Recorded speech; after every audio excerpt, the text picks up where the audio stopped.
Em cada continente onde existam anfíbios, as rãs foram recentemente afetadas por taxas de mortalidade inexplicavelmente altas. Como consequência, as populações de algumas espécies têm vindo a sofrer um grave declínio e outras encontram-se à beira da extinção. Um terço das espécies está ameaçado e o número de espécies extintas é o mais elevado de que há registro. Out of Africa, a prova da rã.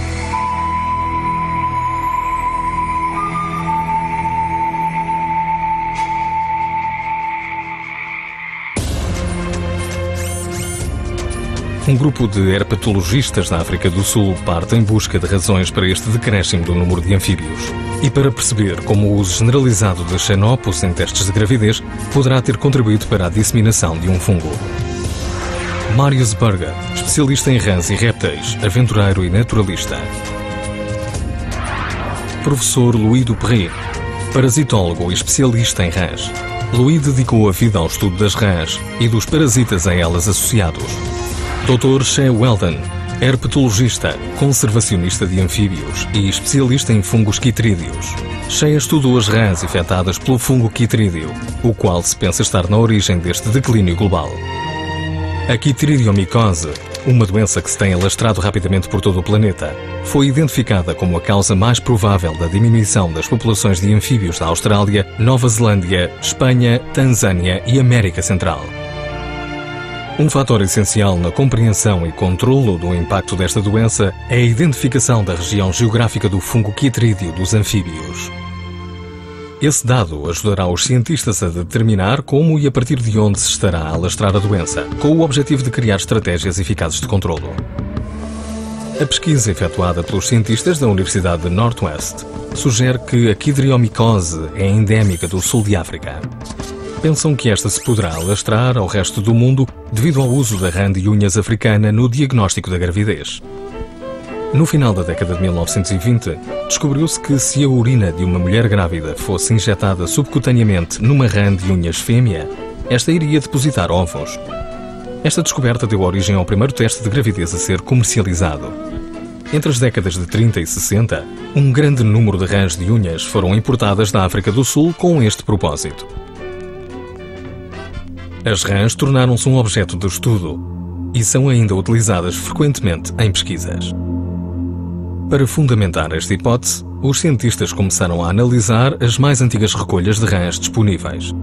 Se conseguissem detectar o fungo nas amostras de rãs de unhas africanas, antes de este ser identificado noutras partes do mundo, teriam uma prova clara de que a doença tiver origem em África e se alastrar a nível global devido à exportação de rãs. O mais antigo registro de um fungo quitrídeo foi detectado em 1928, na rã de unhas africana do Cabo Ocidental, cerca de 4 décadas antes de ter surgido noutras partes do mundo. A quitridiomicose no sul de África está bastante difundida, tanto em termos de área de ocorrência como de espécies de rãs que pode infectar. Geralmente, no sul de África, a infecção não está associada a efeitos adversos a nível individual ou populacional, o que indicia uma longa associação entre rãs e fungos nesta região. Assim, surgiu a hipótese de que o quitrídeo dos anfíbios poderá ter tido origem fora do continente africano. Segundo esta hipótese, o comércio de rãs de unhas a partir da África do Sul foi durante vários anos um dos principais fatores responsáveis pelo alastramento deste agente patogénico.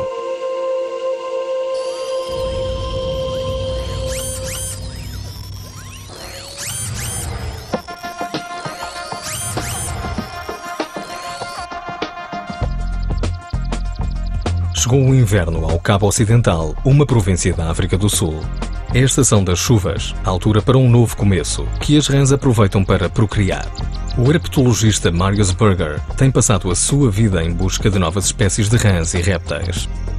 Ao mesmo tempo, tem avaliado os estados das populações em determinadas áreas, especialmente no caso de espécies ameaçadas ou com áreas de distribuição limitadas. Adoro levantar pedras. Há vários animais fantásticos que podem viver debaixo delas. Pequenos répteis, lagartos, cobras. E certamente rãs. A maioria das pessoas ignora que muitas espécies de rãs não estão sempre na água. Vivem entre a vegetação ou na areia, onde se podem enterrar.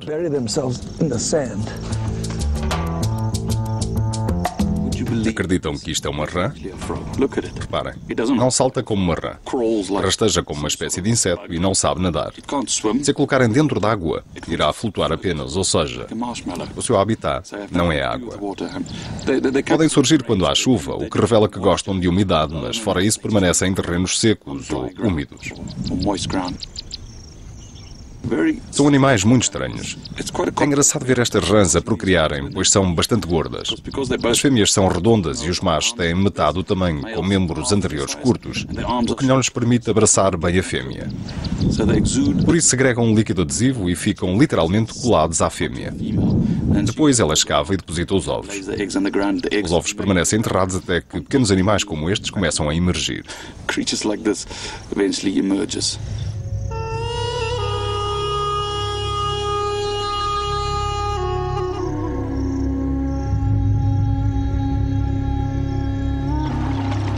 A estação das chuvas no Cabo Ocidental é a altura de as rãs fazerem as posturas.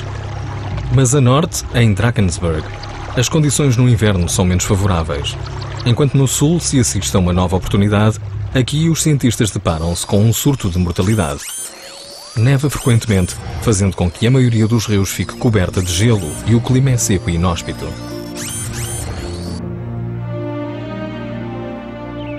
Nestas condições difíceis, os cientistas da Universidade de Northwest observaram um surto de mortalidade entre as rãs e por isso estão a fazer recolhas periódicas para determinar o alastramento da infecção. Louis pensa que uma parte da solução para a doença será encontrada aqui, na África do Sul.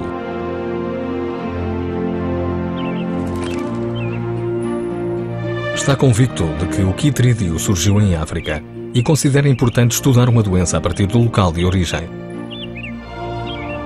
A ocorrência do quitrídeo na África do Sul é generalizada, mas aqui a infecção não está associada a efeitos adversos a nível individual ou populacional, o que indicia uma associação prolongada entre a rã e o fungo nesta região. Uma das teorias defende que o fungo poderá ser endémico nas regiões afetadas e que se tornou recentemente patogénico devido a alterações no ambiente ou através de um aumento da virulência. A outra teoria é de que o fungo poderá ter sido introduzido recentemente noutras regiões e estará a afetar novos hospedeiros. Trata-se de uma infecção comum nos nossos rios e cursos de água, mas que poderá ser fatal quando alastrada a outras partes do mundo. Para entender a dinâmica desta doença num sistema natural, em que as rãs têm um longo relacionamento com o quitrídeo, os cientistas recolhem amostras em 18 localidades diferentes de 2 em 2 meses, em Drakensberg, aqui em KwaZulu-Natal e no Lesoto. Em cada um dos 18 locais, há muito que registram dados relativos a fatores do ambiente, bem como sobre o predomínio do quitrídeo. Na zona baixa do Royal Natal National Park, os cientistas recolhem exemplares de espécies de rãs comuns nos rios. Primeiro medem a temperatura da água e procuram indícios de rãs ou girinos mortos. Depois recolhem 10 espécimes em cada localidade. Estamos à procura de girinos de rãs fantasma, ou Heliophrinae natalensis. As Heliophrinae são uma família endémica do sul de África. 2 das espécies estão em grave risco de extinção e é nelas que estamos mais interessados. Descobrimos que este género é fortemente afetado pelo quitrídeo. Vive em cursos de água permanentes, onde é desencadeada a fase infecciosa desta doença. A infecção alastra para jusante e afeta outras espécies de rãs, fazendo com que a doença se alastre cada vez mais.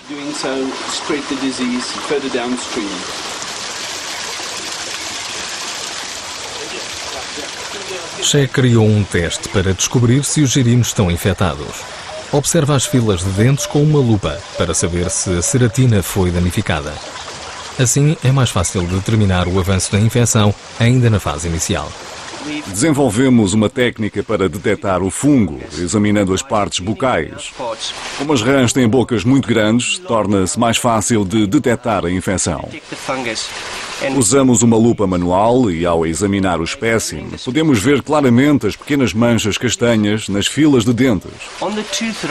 É o fungo quitrídeo que causa esta pigmentação na boca e assim podemos detectar a sua presença. Esta rã também está infectada. Qual é a taxa de predomínio do quitrídeo neste local? 7 em 11. É de quase 65%. Sim, 65.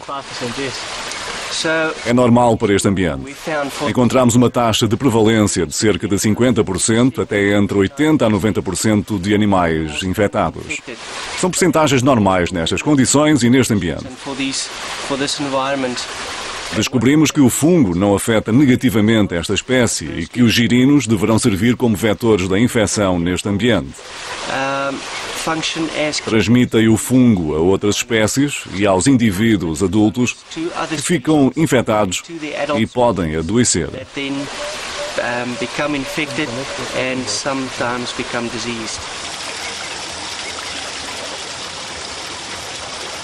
As rãs desta zona vivem com o quitrídeo. No inverno, quando a temperatura diminui abruptamente e os rios ficam cobertos de gelo, os girinos conseguem sobreviver. Mas nestas condições extremas, o alimento escasseia e as rãs ficam mais vulneráveis às doenças. Porém, deverá tratar-se de um fenómeno natural, não comparável às espécies em declínio e mesmo em extinção observadas por todo o mundo. Marius continua a observar rãs nas condições ideais proporcionadas por esta altura do ano. É raro encontrar rãs afetadas pelo quitrídeo na zona do Cabo Ocidental. Algumas destas rãs têm uma técnica de procriação diferente, que não envolve o recurso à água. Não havendo uma fase de girino, o fungo quitrídeo tem mais dificuldades em afetar a nova geração de rãs. Tentar encontrar rãs nas montanhas do Cabo Ocidental é bastante diferente. As rãs desta zona são muito pequenas e escondem-se bem. Vivem entre uma vegetação densa, a que chamamos fimbos, e quando nos aproximamos delas, deixam de produzir chamamentos. É uma questão de paciência. Temos de fazer uma espécie de triangulação.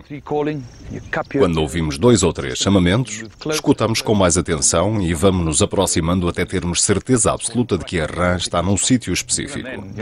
Mesmo assim, não temos garantias de a encontrarmos.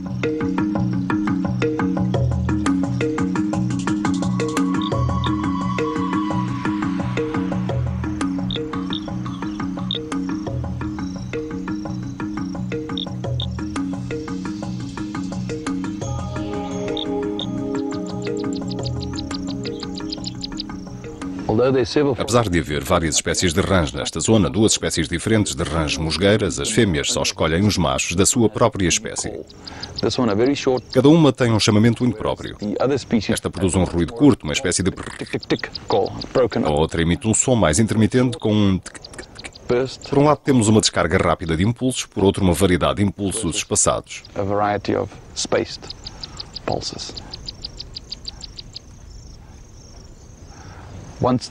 A fêmea aproxima-se do macho e acasalam em terra. Não vão para a água, como a maioria das espécies de rãs. Chama-se reprodução em terra ou desenvolvimento direto. Depositam os ovos no musgo, entre a vegetação, no local úmido, onde cada ovo dará origem a uma pequena rã. No desenvolvimento direto, não se observa a fase em que os girinos nadam em liberdade. Mas imaginem uma rã sozinha neste mato a chamar incessantemente na esperança de que alguma fêmea esteja pronta e se aproxime.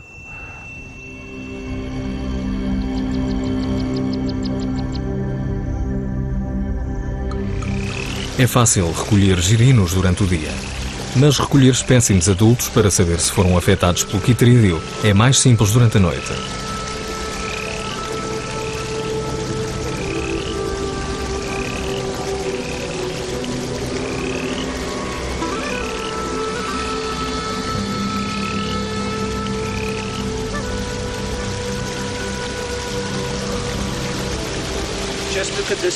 Vejam esta espécie de Afrana angolensis.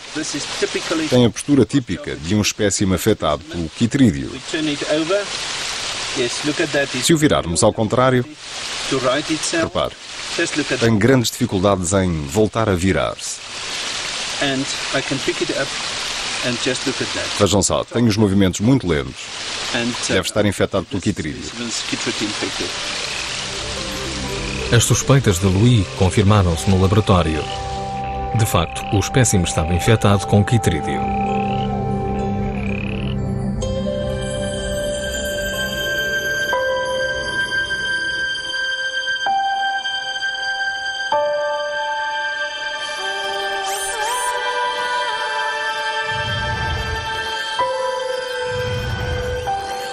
É bastante difícil encontrar rãs em Drakensberg, mas as espécies do Cabo Ocidental são ainda mais esquivas.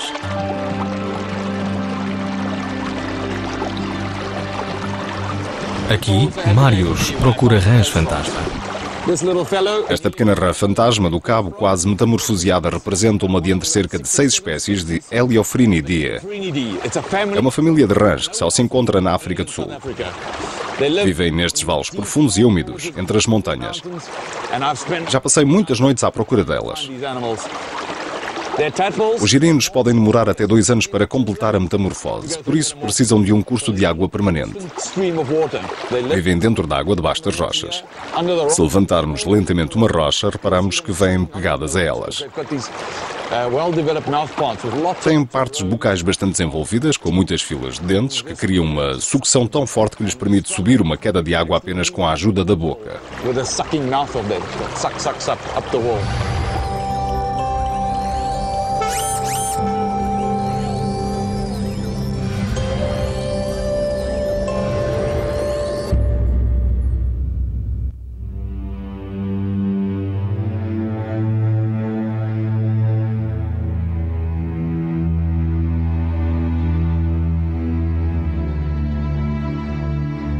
Nos rios das zonas mais baixas, foram encontrados girinos mortos da rã fantasma de Natal, o mesmo género que se encontra nos rios do Cabo Ocidental. Com o aumento da altitude, as condições na montanha são mais rigorosas, tendo-se verificado alguns surtos de mortalidade entre as rãs adultas e girinos do rio Berg.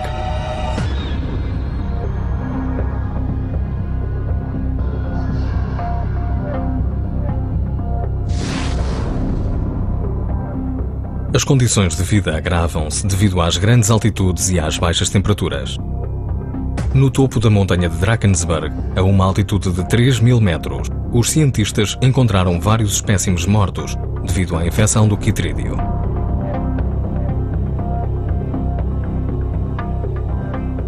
Aqui, o processo de observação e controlo do ambiente continua. A temperatura é anotada e faz-se um levantamento da área para tentar identificar algum comportamento menos natural entre as rãs. Os cursos de água encontram-se cobertos de gelo e as condições de vida estão longe de ser ideais. O teste simples da lupa manual não pode ser aplicado a esta espécie. As rãs precisam de ser recolhidas e fixadas para poderem ser examinadas no laboratório.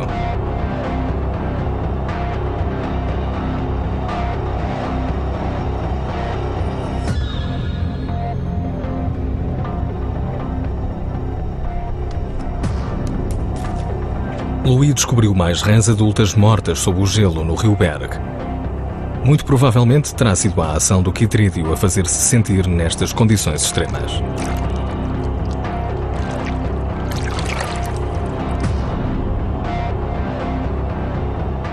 A outra espécie que temos vindo a acompanhar mais abaixo no Royal National Park são as rãs fantasma. Esses girinos têm um desenvolvimento muito lento e podemos encontrá-los durante todo o ano.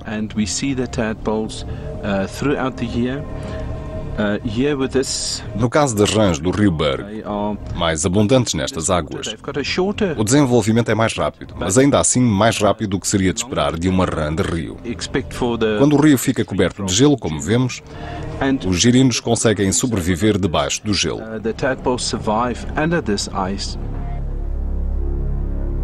Esta é a nascente do imponente rio Tugela, agora coberto de gelo e com condições difíceis de sobrevivência.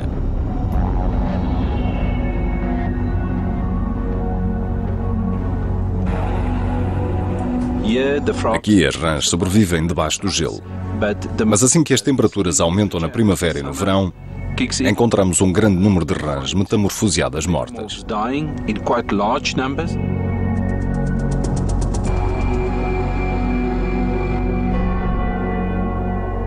Só estamos há 5 minutos à procura neste riacho e já encontramos girinos mortos e alguns metamorfoseados ou juvenis. A causa da infecção, embora ainda seja desconhecida nesta fase, dever-se-á provavelmente ao fungo quitrídeo.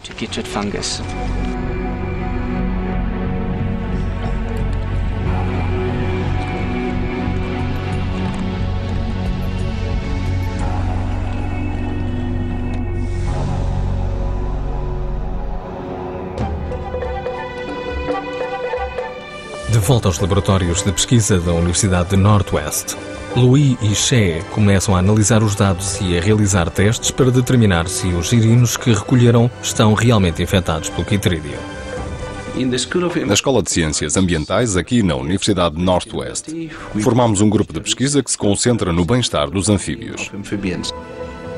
Aqui temos o girino Heliophrine natalensis, que recolhemos em Drakensberg, e podemos ver os danos causados pelo quitrídeo. Como vêem, esta fila está incompleta. Mas para sabermos se os girinos estão realmente infectados, procuramos estas pequenas manchas castanhas. Este foi claramente infectado.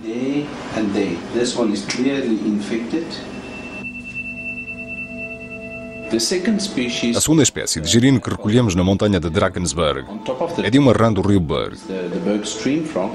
Nesse caso, não pudemos detectar a infecção no campo, por isso trouxemos os girinos para o laboratório. Fizemos uma preparação temporária da parte bucal e colocamos-la aqui, sob o microscópio. Se repararem neste ecrã, podemos constatar a infecção por quitrídeo na preparação de tecidos da região da parte bucal. Normalmente no quitrídeo encontram-se esporângios septados. Aqui temos o esporângio e aqui podemos ver o septo. Depois temos os zósporos, ou a fase infecciosa no interior do esporângio.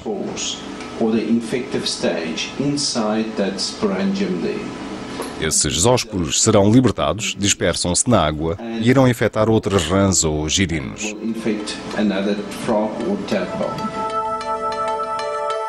Apesar de o quitrídeo ser uma doença responsável pelo enorme decréscimo da população de anfíbios a nível mundial, permanece difícil de cultivar com sucesso em laboratório.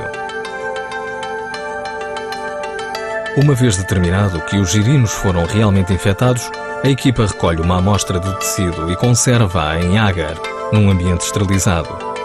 Depois cultivam o quitrídeo, que irá desenvolver-se e a partir daí poderá ser transferido para um meio de cultura.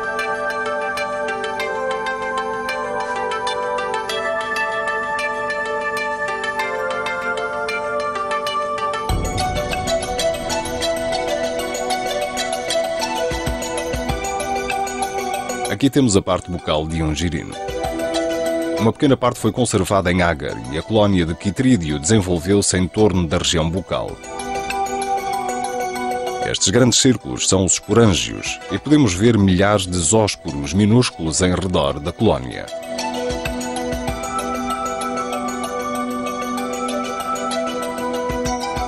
Esta colónia irá aumentar até ao ponto em que poderemos fazer uma recolha e começar uma cultura num meio apropriado. Eis uma massa de zósporos, e aqui podemos ver os esporângios. Este pequeno zósporo irá instalar-se na superfície do hospedeiro, seja uma rã ou um girino, e desenvolver-se-á cada vez mais até se transformar num esporângio.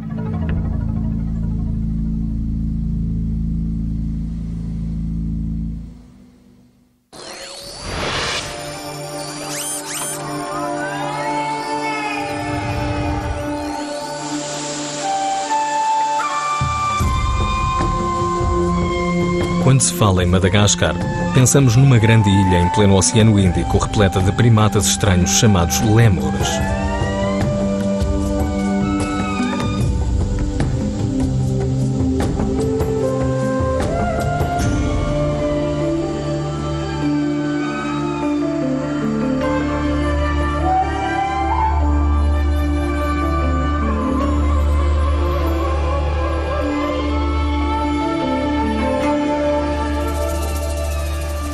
Madagascar é conhecida pela sua riqueza de fauna e flora. É um dos 10 principais pontos de biodiversidade, conhecido como um ponto de megadiversidade. Aqui existem mais de 12.000 espécies de plantas, das quais 10.000 não se encontram em mais nenhum local. Os mamíferos, principalmente os lêmures, têm 100% de endemismo e contam 95 espécies. É a maior diversidade de primatas do mundo, só ultrapassada pelo Brasil. Depois temos as rãs. Ninguém sabe ao certo quantas espécies existem, mas julgamos que sejam cerca de 500. Até à data só se conseguiu descrever metade e todos os anos os cientistas continuam a descobrir um enorme número de novas espécies de rãs. Contudo, essa diversidade está a ser ameaçada pelo fungo quitrídeo.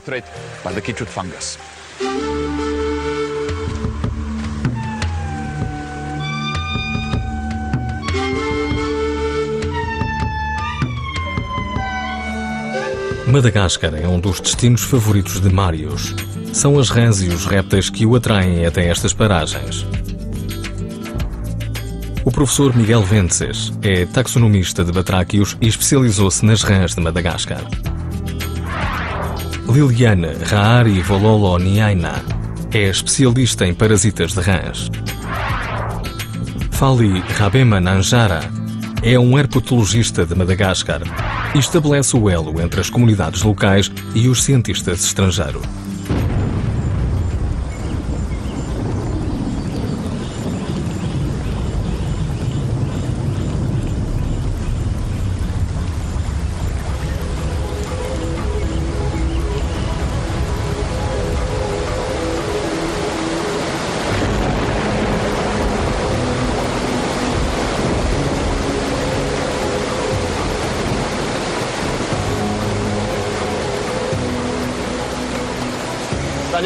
O estudo dos animais da floresta tropical exige bastante trabalho de campo. Nem todos os biólogos estão dispostos a trabalhar nestas condições. É demasiado úmido. A melhor altura para procurar rãs é durante a noite. Se estivermos num rio onde a época de acasalamento já tenha terminado e as rãs já não produzam chamamentos, procurar girinos poderá ser uma boa opção. Neste rio em Madagascar foram encontradas 28 espécies de girinos, todas num pequeno espaço. Assim que se identifica a rã adulta, a que corresponde cada girino, o biólogo pode trabalhar durante o dia. Recolhe os girinos com uma rede, identifica-os e poderá ter uma melhor ideia da diversidade da zona sem chegar a examinar uma rã adulta.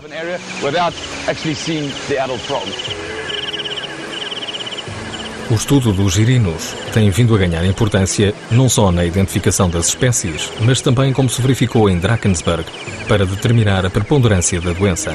Trata-se de uma fase da vida em que a doença é transmitida através da água e os girinos estão mais vulneráveis às infecções.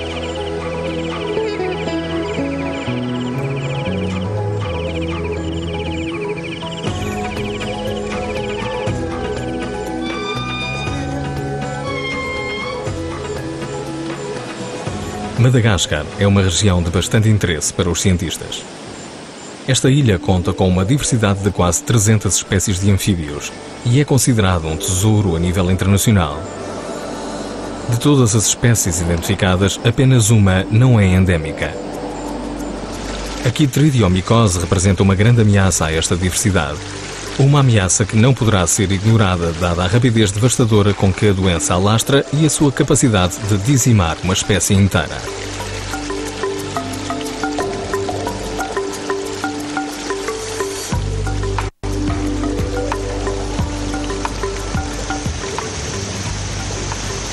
Há várias maneiras de detectar o fungo quitrídeo. A mais eficaz que conhecemos é esfregar o exemplar. O que fazemos é esfregar certas regiões da pele da rã. Esfregamos as áreas das extremidades anteriores e posteriores, porque são aquelas que mais estão em contacto com o substrato, onde a transmissão do fungo ocorre.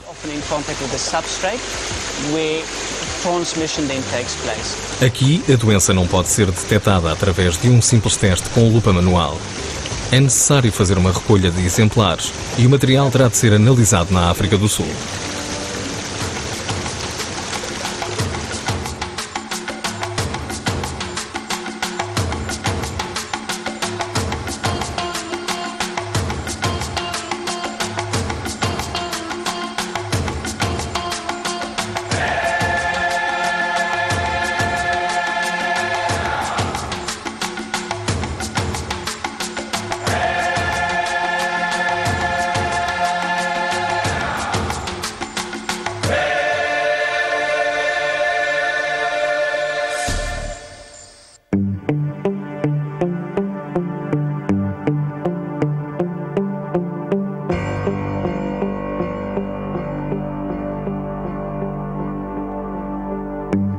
Esta rã de mantel finge que está morta. Tem o corpo completamente rígido. Podemos virá-la ao contrário, não faz qualquer movimento. A única forma de sabermos se está viva é observando o movimento da garganta. Assim, podemos ver que está a respirar. É uma técnica básica das rãs de mantel para evitarem os predadores. Louis e Shea não estão apenas em busca do quitrídeo. Também estudam todos os parasitas polístomos associados enquanto fazem a recolha das rãs. Estas são as primeiras rãs de mantel que estamos a examinar. Estas pequenas preciosidades são muito famosas em Madagascar.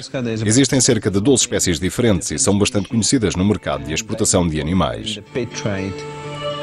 Agora vamos analisar a bexiga urinária. Há algo pequeno aqui. Vamos ter de o remover.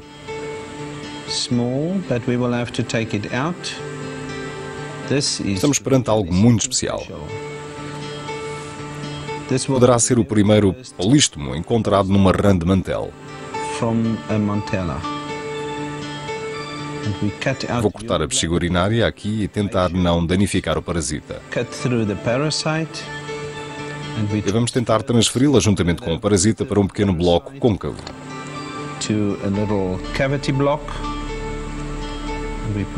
Vamos colocá-la aqui. Bem, é realmente formidável.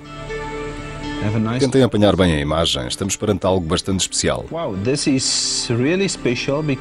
Não se trata do metapolístomo, que é comum em Madagascar.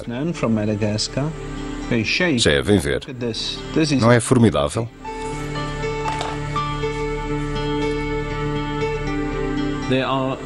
Atualmente existem 19 polístomos conhecidos em todo o mundo e este é o 20º. É o primeiro polístomo conhecido de uma rã de mantel. É sem dúvida um novo género, pelo que posso ver. E vamos continuar a examiná-lo. Estou bastante entusiasmado com a descoberta. Há sempre algo para descobrir em Madagascar. Os cientistas poderão ainda não ter encontrado o quitrídeo, mas descobriram algo que mudará para sempre a taxonomia dos parasitas anfíbios. Louis descobriu não só uma nova espécie, mas também um novo género de parasita polístomo.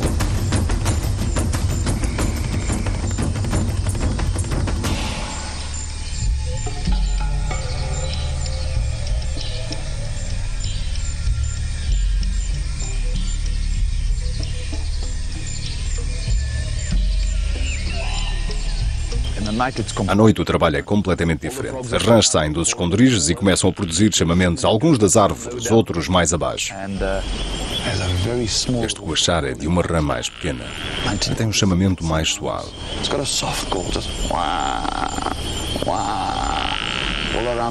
Temos várias rãs a produzirem chamamentos à nossa volta, alguns deles bastante fortes. No mundo das rãs é a qualidade e quantidade dos chamamentos que determinam a sorte dos machos com as fêmeas. A aparência não é importante. Podemos estar numa área com 15 ou 20 espécies diferentes e cada rã tem um chamamento específico. Em Madagascar existem centenas de espécies diferentes e as rãs têm todas chamamentos diferentes. Assim as fêmeas fazem a escolha através dos chamamentos.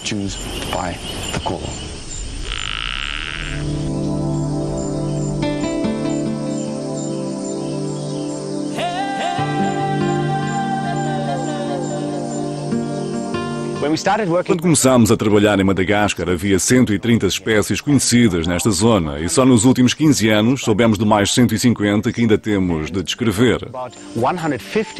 Sabemos onde estão, mas desconhecemos-las por completo. Todas estas rãs, incluindo este pequeno espécime na minha mão, são endémicas de Madagascar. Não se trata da única. Há vários géneros, famílias e subfamílias que existem apenas aqui em Madagascar. O ambiente natural de Madagascar está a ser prejudicado pela população local que corta árvores da floresta para dar lugar a plantações de arroz. Só se soubermos o local exato onde se pode encontrar cada espécie em Madagascar e quantos espécimes existem em determinado local, poderemos saber quais são as áreas prioritárias de conservação. Felizmente, fazemos parte de um projeto conjunto subsidiado pela Volkswagen Foundation, com investigadores da África do Sul, Alemanha e principalmente Madagascar. Estamos a tentar elaborar um plano de gestão para conservar todas estas espécies endémicas. A infecção por quitrídeo não se limita a afetar uma única espécie, podendo contagiar rãs de todas as espécies. Sabe-se que a doença poderá alastrar com grande rapidez para outras áreas naturais do mundo.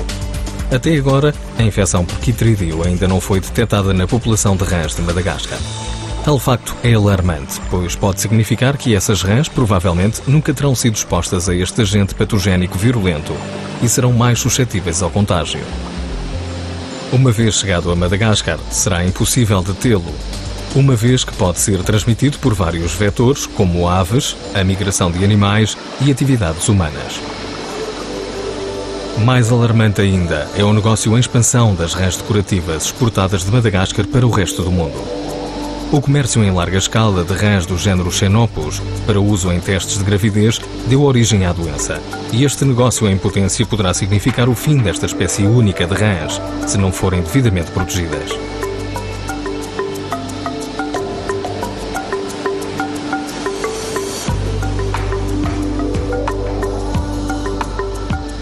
Estou junto a um rochedo nas imediações do Ranomafana National Park, na zona oriental da floresta de Madagascar.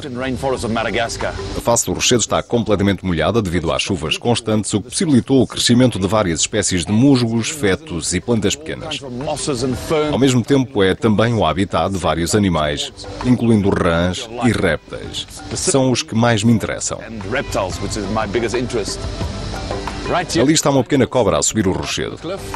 É uma espécie de Geodipsis.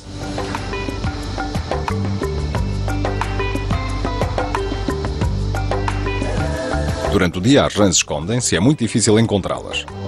Demorei cerca de 10 minutos só para localizar esta. Ali está, escondida entre o musgo. Lá vai ela agora.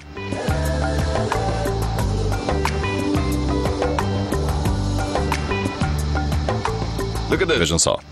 Ali no meio da vegetação esconde-se um Buphus madagascariensis.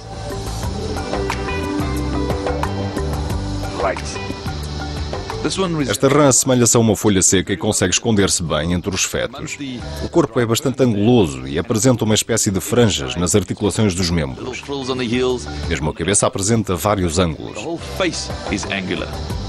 O Buphus madagascariensis é uma das primeiras espécies descritas deste género, por isso é bastante comum. Isso não significa que seja feia ou desinteressante, de facto é bastante encantadora. É a rã de olhos brilhantes de Madagascar.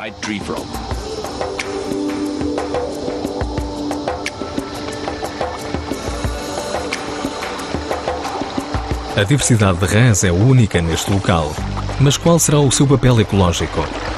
O que acontecerá caso se extingam por completo no planeta ou apenas em Madagascar? A maioria das pessoas diria que as rãs se alimentam de vários insetos, como os mosquitos, e que por isso são úteis. Mas muitas vezes não se considera o facto de estas serem muito mais frequentemente presas de outros animais, como cobras, aves ou mesmo de outras rãs. Em pouco tempo já vi 3 cobras. Uma delas estava a comer uma pequena rã.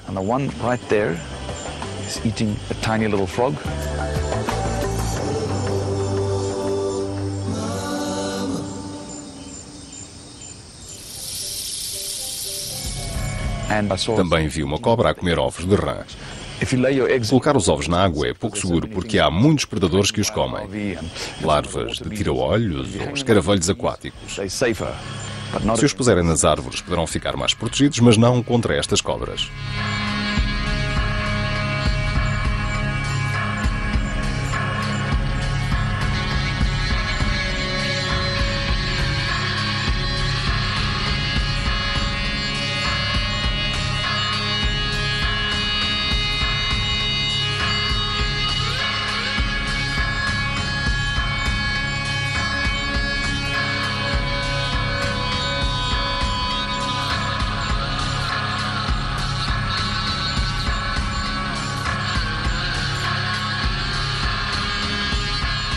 Quando se aproximam do ninho e enfiam a cabeça nessa massa gelatinosa, deve ser como comer uma espécie de pudim gigante.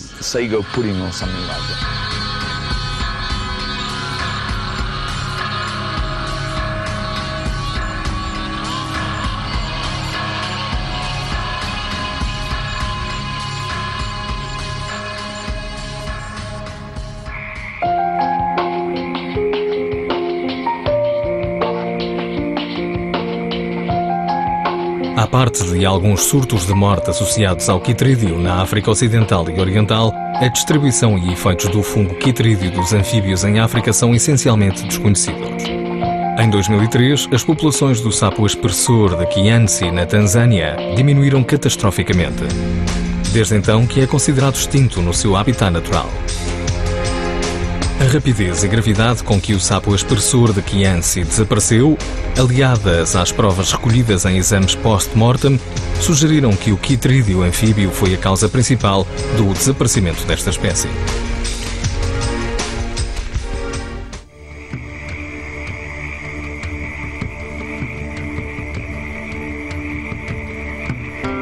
Assim, os cientistas encontraram-se numa espécie de impasse, aqui em Madagascar. Até ao momento ainda não encontraram quaisquer indícios da existência do quitrídeo. Trata-se de um bom indicador, pois a população de rãs ainda está a salvo, mas também significa que a população nunca terá tido uma exposição natural à doença, como terá sucedido no continente africano. Perante um novo agente patogénico, as populações indefesas de rãs poderão enfrentar extinções em massa, caso a doença seja introduzida. Quando me perguntam por que razão estudo rãs, confesso que não entendo a pergunta. Acho que é óbvio. Basta olhar para este belo espécime que encontramos aqui em plena floresta tropical de Madagascar. Grandeolhos brilhantes é o nome apropriado, pertence ao género Buphus, e há ainda muitas espécies por descobrir. É por isso que estudo as rãs.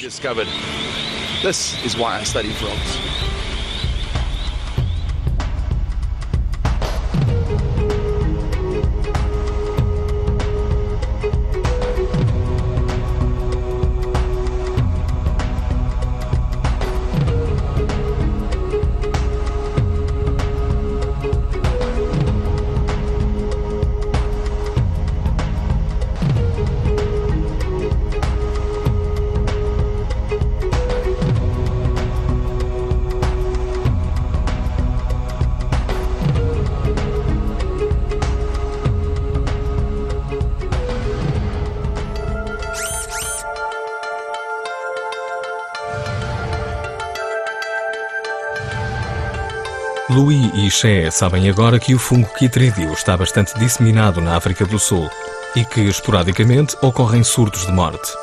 Para entenderem o que torna esta doença tão letal, os investigadores estão a estudá-la no seu ponto de origem. Neste momento, a pesquisa indica que a doença começou algures em África e se alastrou ao resto do mundo.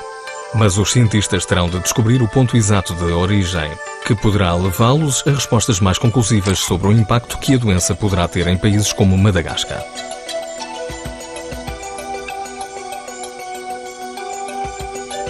Estamos no Cabo Ocidental, na zona dos Fimbos e das Águas Escuras.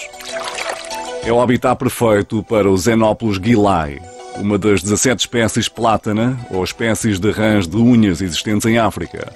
Esta espécie está em risco de extinção. Exatamente.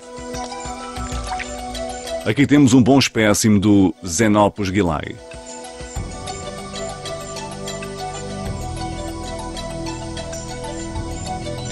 É uma bela rã de unhas e de todas as espécies é a minha preferida. Uma das suas características são estas duas riscas negras ao longo do corpo e os dois pequenos olhos a apontarem para cima, como faróis de um carro desportivo.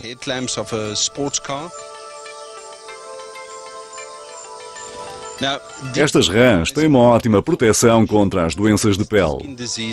A sua pele contém várias sequências de peptídeos.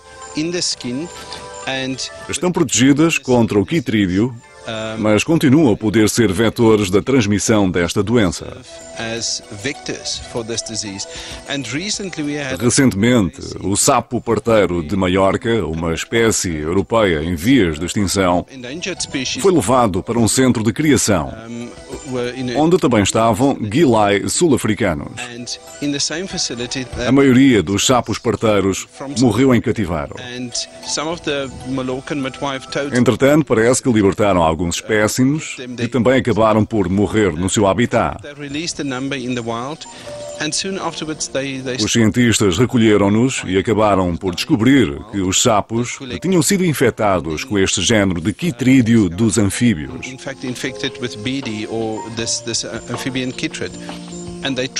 As pistas apontavam para o laboratório, onde os sapos parteiros tinham estado juntamente com as rãs de unhas. Acabaram por examinar as rãs de unhas e descobriram que estavam infectadas com o quitrídeo.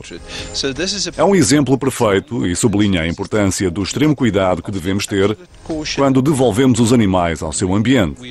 Não se sabe se estes poderão ser portadores de alguma doença que depois alastrará todo o habitat, apesar da boa intenção que se possa ter ao libertá-los.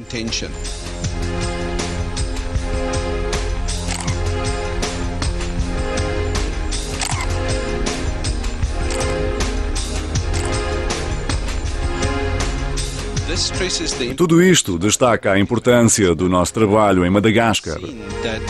Já constatamos que podem ocorrer situações acidentais e é crucial que mantenhamos o quitrídeo fora de Madagascar.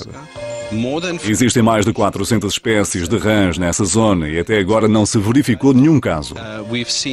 Mas já assistimos a surtos de morte em cativeiro e sabemos que estas rãs são suscetíveis ao quitrídeo. Continuaremos a nossa pesquisa no terreno e tentaremos unir esforços com as organizações governamentais e de conservação de Madagascar para sublinhar que é importante impedir a importação de rãs nessa zona. Faremos todos os possíveis para impedir que o quitrídeo atinja Madagascar.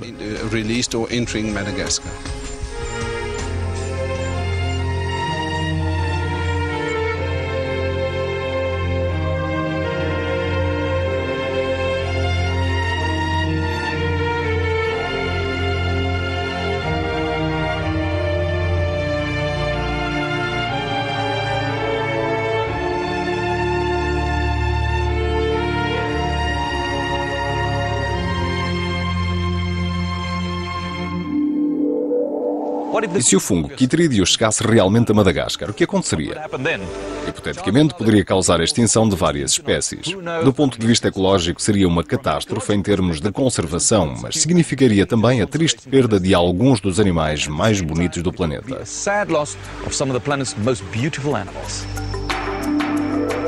É impossível quantificar o valor da biodiversidade. Atualmente, uma espécie pode extinguir-se antes de sequer ser conhecida pela ciência. Os anfíbios são extremamente importantes como parte da cadeia alimentar, pois são a base de alimento de uma enorme diversidade de animais. Uma diminuição súbita no número de indivíduos das populações teria um forte impacto sobre o equilíbrio ecológico da natureza.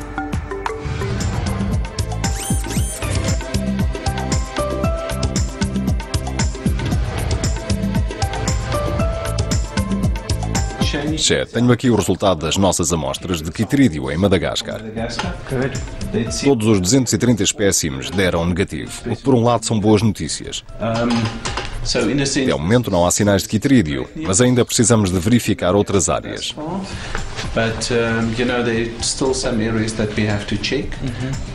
Se o quitrídeo atingir Madagascar, as consequências poderão ser desastrosas. As rãs dessa região são mais suscetíveis ao contágio e o quitrídeo poderá dizimar facilmente várias espécies. Estou feliz por as rãs de Mantel não terem sido infectadas. Seria um desastre, dada a importância que têm no mercado de animais. Estas rãs são exportadas de Madagascar aos milhares e são apanhadas no seu ambiente natural. Por isso, de um modo geral, acho uma boa notícia que as rãs não estejam infectadas. Se o quitrídeo atingisse Madagascar, seria certamente um desastre.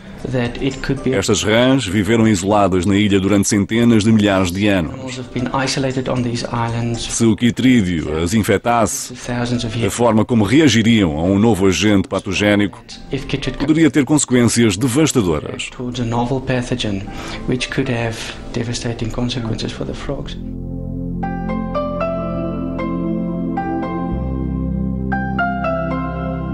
É urgente que os cientistas estudem o quitrídeo na sua origem em África. Esse estudo determinará se o fungo representa uma ameaça para a biodiversidade de anfíbios em todo o continente. A informação recolhida pelos exames efetuados na África do Sul e Madagascar contribuirá decididamente para a conservação dos anfíbios africanos e trará também informações essenciais para o estudo e controle do quitrídeo dos anfíbios. Tradução e locução: Dialetos.